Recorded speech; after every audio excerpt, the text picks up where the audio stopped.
देखो क्वेश्चन है JEE advance 2023 यानी परसों का पेपर 1। ठीक है, क्वेश्चन कह रहा है let n greater than equal to 2 be a natural number and f from 0 to 1 to r be a function defined by. देखो घबराना मत, ये क्वेश्चन बहुत बड़ा चौड़ा करके रख दिया है, तो हम लोग फर्स्ट इंप्रेशन ये क्वेश्चन का लेंथ देख के घबरा जाते हैं। ठीक है, इफ n इज सच, ये फंक्शन दे रखा है, इंटरवल डिफाइन कर रखा है, उसका डोमेन। फिर उसके बाद है if n is such that area of the region bounded by the curve x is equal to 0, x is equal to 1, y is equal to 0 and y is equal to fx is 4, the maximum value of the function f is। ये question है।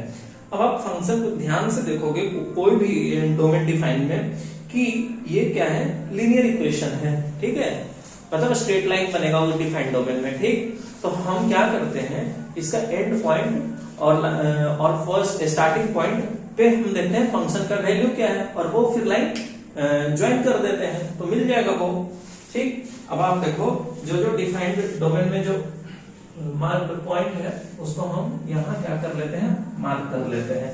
आप देखो सबसे पहला है 1/2n, फिर कितना है 3/4n। ठीक है, फिर उसके बाद 1/n, फिर उसके बाद 1/n के बाद 1। ठीक है, ओके। अब 0 देखो, 0 सब्स्टिट्यूट करेंगे तो n मिलेगा हमें। 0 ये है, ये या n मिलेगा, और 1/2n सब्स्टिट्यूट करेंगे तो 0 मिलेगा। ठीक है, इसका मतलब ये है ग्राफ इसका।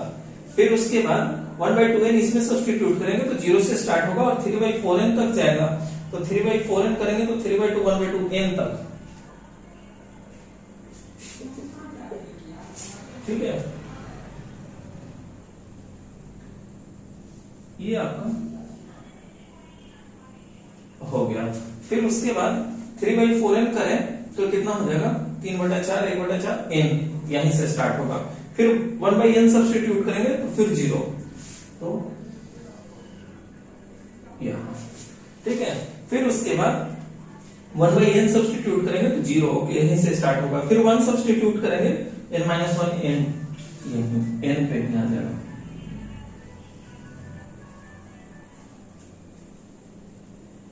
ये देखो यही आपका फंक्शन आ गया। बहुत आसान सा फंक्शन दे रखा था, ये पूरा बहुत बड़ा चौड़ा कर रखा था।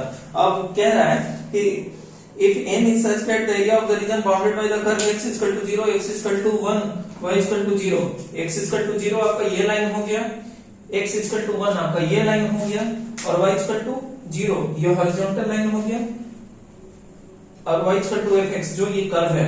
कह रहा है इसका एरिया कितना है, 4 यूनिट है। ठीक, तो निकाल लेते हैं वहीं से आपका n का value, the maximum value of the function. वही मैक्सिमम वैल्यू आप देख रहे हो, n अटेन करना है तो यही n का वैल्यू निकालना है। आपका गिवन जो है ये एरिया गिवन है। ठीक है, ये आपका एरिया गिवन है। अब इसका एरिया निकाल लेते हैं। आप देखो इस वाले का एरिया क्या लिखेंगे, बेस 1/2n और ये हाइट n है, इसका एरिया क्या लिखेंगे, हाफ 1/2n इंटू n।